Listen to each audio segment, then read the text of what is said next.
Changing Landscapes Vancouver Island is brought to you in part by Roadrunner magazine.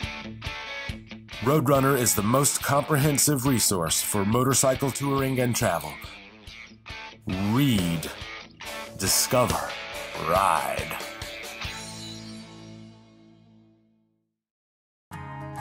This week we head over to Port Alberni, where we'll stay on a 100-foot tugboat.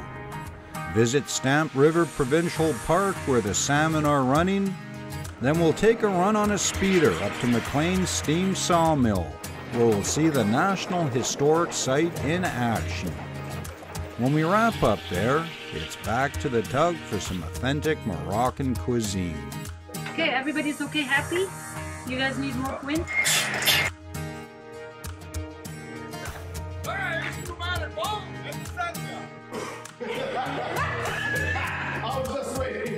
Vancouver Island, British Columbia. That's a little island off the west coast of Canada. It's our home, and what a place it is. My name is Scott Wilson, and I'd like you to join me and my good buddy Dominic Medlinski as we explore our island. Dominic's a landscape artist, and I like to film, and together we like riding bikes, so we're going to take you for a ride. There'll be stunning scenery, lively locals, a bit of wildlife, and perhaps even a tipple or two. If you haven't checked out Vancouver Island yet, then here's your chance. This is Changing Landscapes Vancouver Island.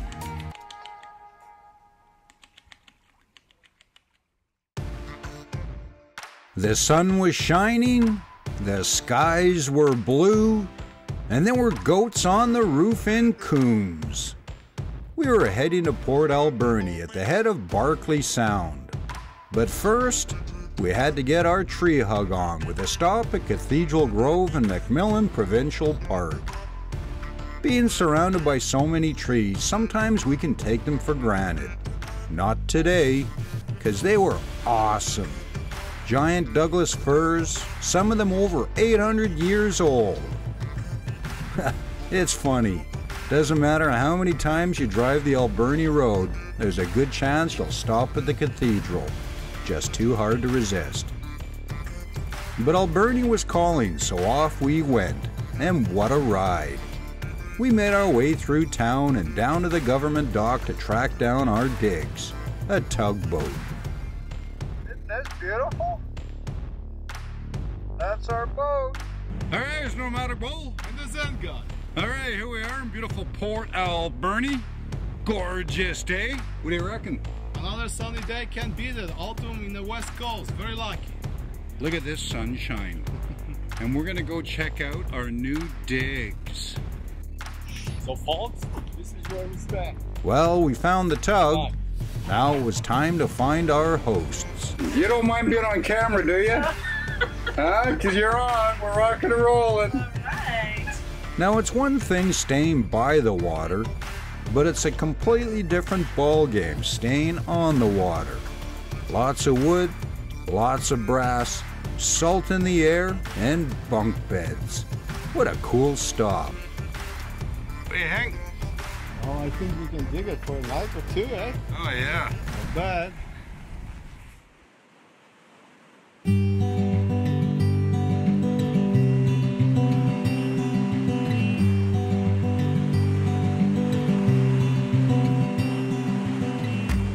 Okay, so we arrived in Port Alberni and then we went down 14 kilometers to Stamp River Provincial Park. And the reason we're here is because the salmon are running September, October, November. And they have a salmon ladder here, a fish ladder, an artificial concrete structure to help the fish get up. We walk down to the falls here and like, it is pretty cool. I mean, these salmon, some of these salmon are big. Chinook, I think these are Chinook here, I'm not sure. But some of them refuse to use the ladder and they're trying to get up these falls, and these falls are big. And the water, I mean, you can hear it in the background, it is rushing. And I mean, this is a beautiful example of 100% nature. I mean, the fish It's in them, their DNA, they gotta go back upriver and they're trying as hard as they can, and some of them are getting there and some of them aren't, but we're getting them on film and it's pretty cool. Unbelievable. Fish can fly. It's pretty impressive, isn't it? It's a good time of the year to see that.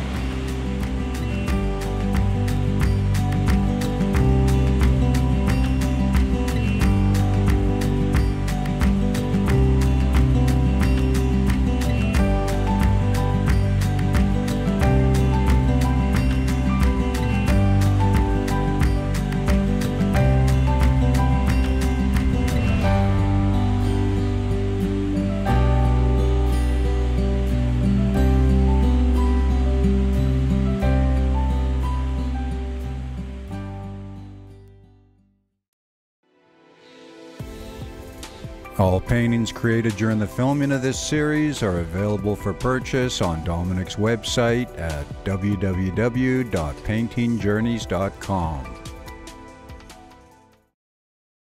Take a landscape artist from Canada, Dominic Medlinski.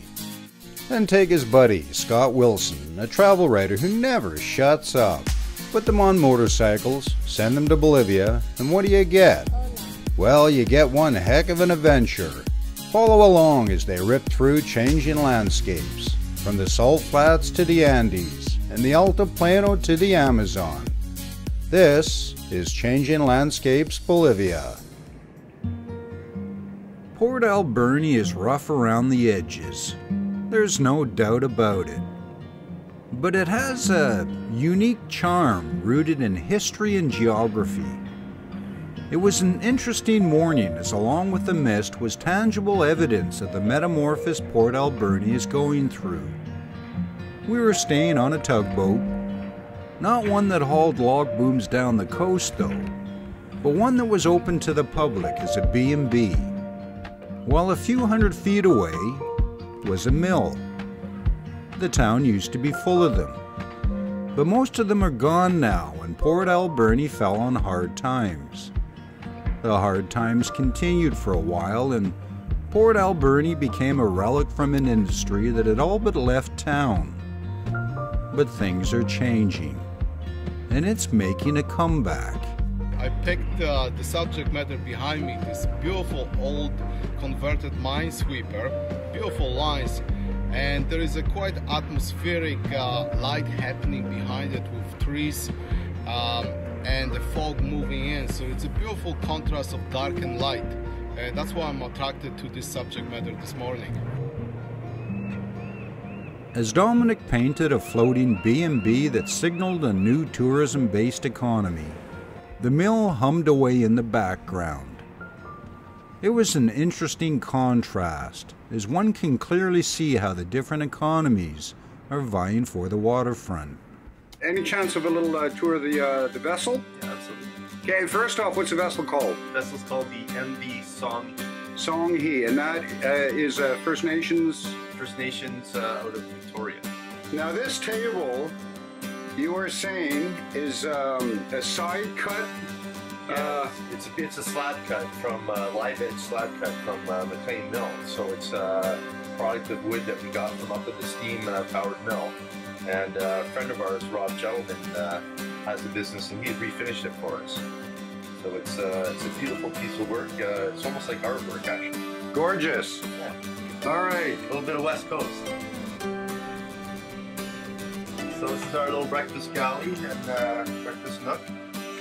And down here leads to the cabins. Okay, so like basically you started off as a B&B and then the restaurant kind of exploded from there. Yeah, our intention was to have B&B guests, but also we wanted to serve them dinner because it's kind of our specialty is dinner. In order to do that, we had to become a full-fledged restaurant. It's a Moroccan aged butter that I make it here myself, but in Morocco you can buy it anywhere.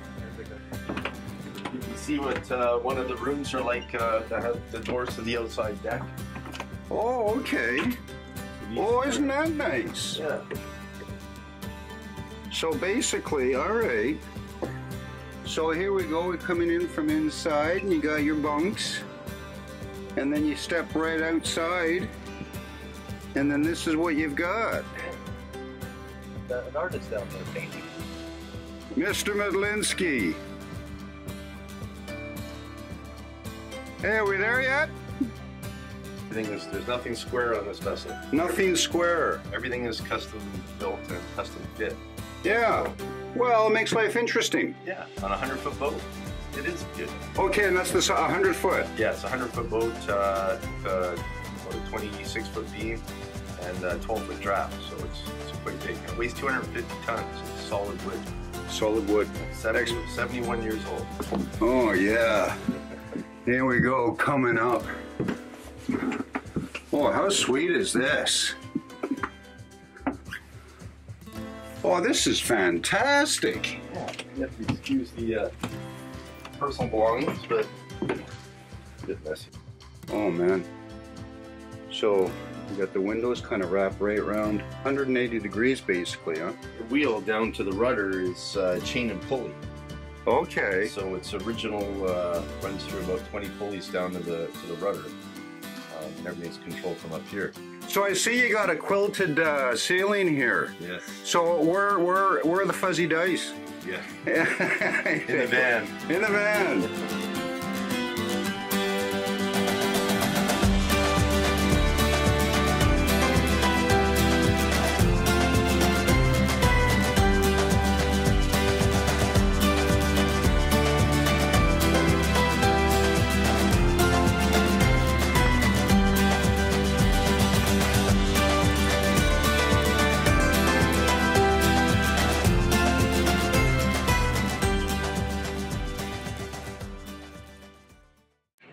Nomadic Bull. And the Zenga. All right, we're in Port Alberni, and man, we got a treat for you. What we doing? We're going on a little train up the tracks. Up the tracks. All right, we're gonna meet the crew here. Okay, that's Rod, originally from Nanaimo. Yeah, how you doing? Despite the Detroit Red Wings baseball cap. Hey, Canucks are tattooed on my backbone. Okay, and we have Bill from the Chamber of Commerce. I'm Chamber of Commerce, originally from Winnipeg, and Jets are stamped on my back. So. All right, I love it. Neil. Neil, manager for the McClean Mill and the Alberni Pacific Railway. I don't have any tattoos of hockey teams. I do have the tree on my arm. The tree. Okay, and last we have Pete. How you doing, Pete? Hi, good. So where are you from? Port Alberni. Oh, you're born and bred? Been here close to 100 years. Even though most of the mills in town have closed now, there was still one, a very special one that continues to operate, the McClean Steam Sawmill, and we were off to see it in a bright yellow speeder. As the forest industry had played a huge part in Vancouver Island's early economy, so too had numerous rail lines like this one that had been built to move lumber. Alberni Pacific Railway have restored a number of old engines that have been used in the Alberni Valley, the speeder being one of them. And as part of a visit to the mill in the summertime, tourists can ride a steam train up to the mill and back. The engines are stored back in the roundhouse where some very dedicated people breathe new life into rolling stock from the past. Is your baby? Yeah. So how many trips would this thing do in the summer? Well, 2 a day. 2 a day, yeah? Thursday, Friday, Saturday, Sunday.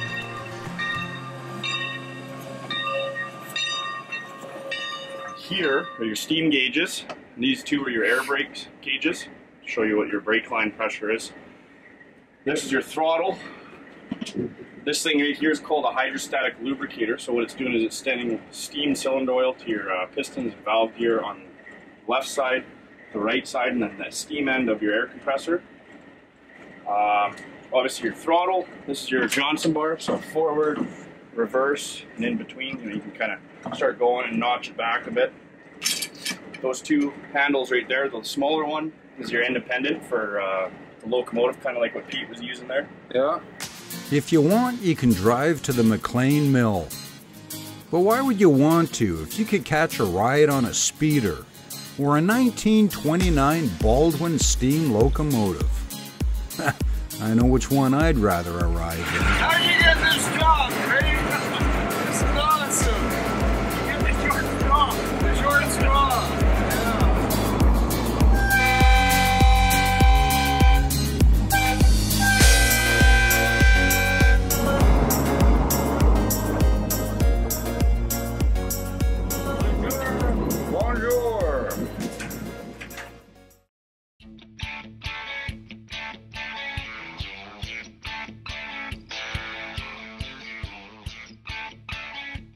Expertly planned tours complete with maps, GPS files, and area information. Roadrunner is the most comprehensive resource for motorcycle touring and travel. Read, discover, ride.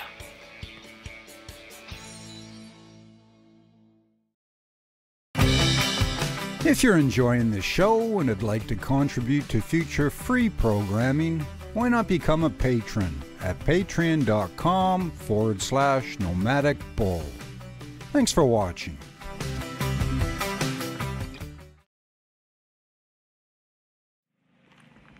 The place was built in 1926. That's the sawmill just off to my left. And it ran till 1965. Sorry, it was built when? In 26? 1926. And it ran till 65, so 39 years of operation. And then declared, as I said, a National Historic Site in 1989. And then it allowed us to go out and fundraise and acquire some capital monies to do all the restoration work we needed to. And we opened our doors to the general public in 2000. In 2000. So we've been in operation as a heritage attraction since 2000. Okay. Yeah. So chosen as a National Historic Site because of the sawmill, obviously. Yeah. But equally... it is a steam sawmill, right? It's a steam-driven sawmill. It's okay. one of 2 steam sawmills in all of Canada. Today? Today. Yeah. It's operational. And we're the only steam sawmill that cuts commercially.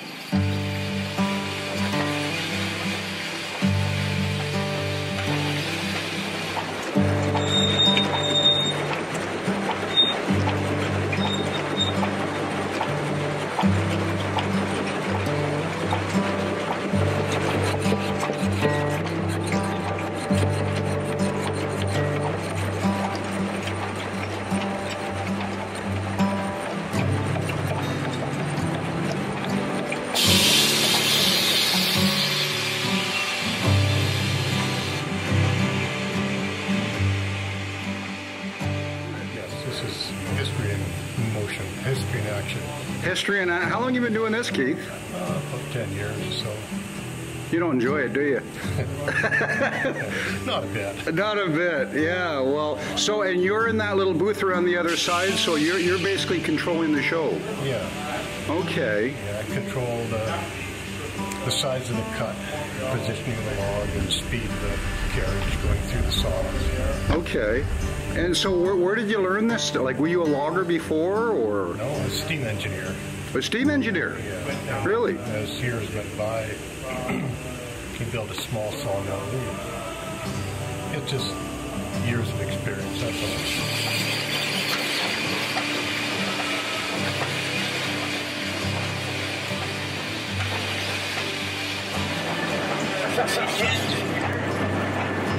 This was built in 1892, Chattanooga, Tennessee. 1892. That is correct. It's 150 horsepower. It's got an 8-foot flywheel and a 5-foot flywheel, which in turn runs about 1,000 feet of the flat belt you see, which transfers all the power from the engine to all the equipment under here, all the line shafts, friction drives, various pieces of equipment, all back winch, that sort of thing. So this is the source to the mill. Everything is driven from here. That's correct. Other than the carriage engine. Okay. That was built in 1878 and it came off of a steam sailing ship.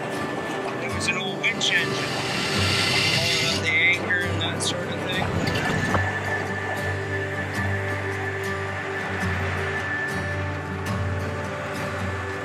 What's the biggest wood you've cut? 5 feet in diameter. 5 here? Yes. 5 feet. Yes. Oh man, beautiful. So what it is it between the 2 arbors. That's what we can cut. Between the arbor down below and the arbor up top. That's how big a log we can run through. So the arbor is kind of like that metal circular. Where the nuts are. Okay. Okay, yeah. 5 feet. So and that is the biggest you can cut here? Yes.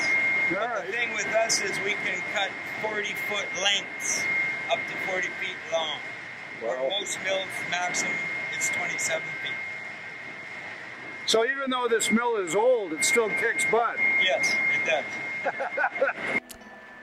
The mill is a bit of a scary place. With the amount of moving parts and spinning blades, it's nothing short of a miracle that during its operation there was never a job site fatality, which I guess goes to the competence of those working within. To see the logs being shifted around and run through the blades, and these were small logs at that, really does tell a story. As I rode the carriage back and forth to film, I really had to appreciate the expertise of the workers involved. 2 blades spinning at 750 revolutions per minute that couldn't be shut down quickly were very unforgiving. The steam engine was designed to run at a constant 172 RPM, and with 8-foot and 5-foot flywheels up to speed, would stop long after an accident had occurred. You really had to be on your game to work at any of these mills. This is our dial indicator. What this show represents here is when our head sawyer calls to me if he wants a 1-inch, 2-inch, 3-inch, 4-inch. Read that on here. Now when he gives me a curve means the saw thickness. So each time he asks for a 1-inch, he'll ask for a 1-inch and a curve, meaning the saw blade thickness, of course. And then, so it gets really hard when you got to plan way up here and add all the curves to each dimension you want cut. The guys at the mill were incredible. Neil, Ken, Keith, Rob, Mike, and Ron were passionate about what they were doing. But the mill deserved their passion. Museums are fascinating places, but most of them contain static displays. So to see something from a bygone era actually working as it had back in the day is to be taken back in time. And the mill is a National Historic Site for a reason. Just think about it. Mills like this were all over the province, and they provided livelihoods for many families. This mill, McClean's mill, spawned a little village that thrived for decades, all from a steam engine and 2 blades. But the mill was the final stage of processing before delivery. There was still the job of getting the lumber to the mill. Easier to move lumber than a mill, and if you wander around the rest of the grounds, you can see how the trees were harvested and brought to the site. There was the pond where trees were floated into position so they could be winched up the chute into the mill. Then there was Canada's last operating steam-powered donkey that acted as a giant winch to move trees once they'd been cut down. There was a spar tray that pulled trees from the forest, and numerous other machines used in the forest industry. It's a fascinating place, and as much as I enjoyed the whole experience, for me it was inside the mill itself that captivated. To see those 3/8 of an inch thick blades spinning relentlessly was a thing of beauty.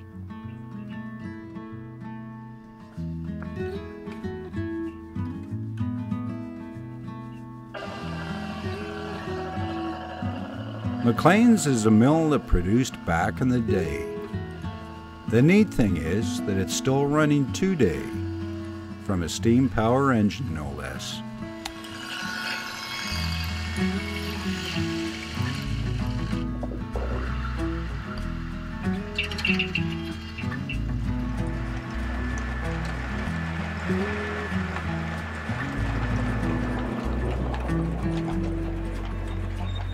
And as most days went, at the end of the shift, the venerable steam engine will be lubed, then shut down for another day.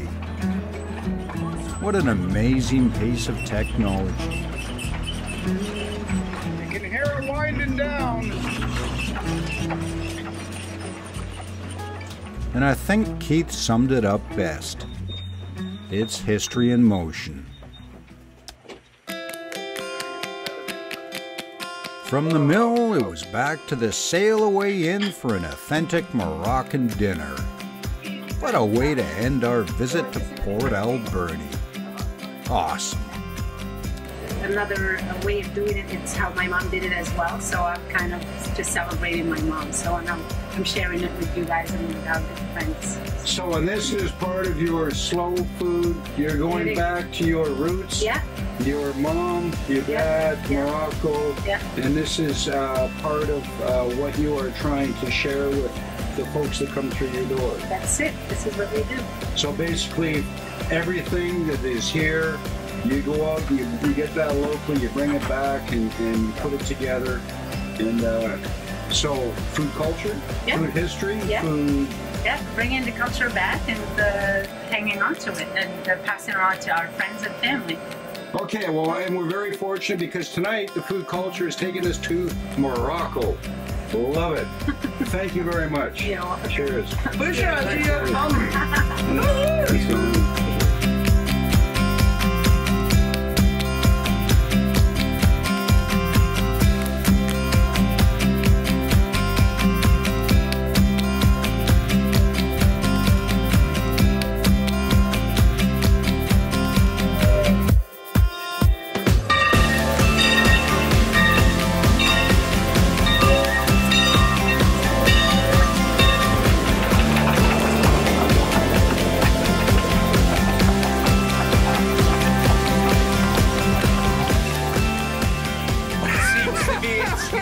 Prerequisite, yes. Yeah. All right, you said you ride bikes?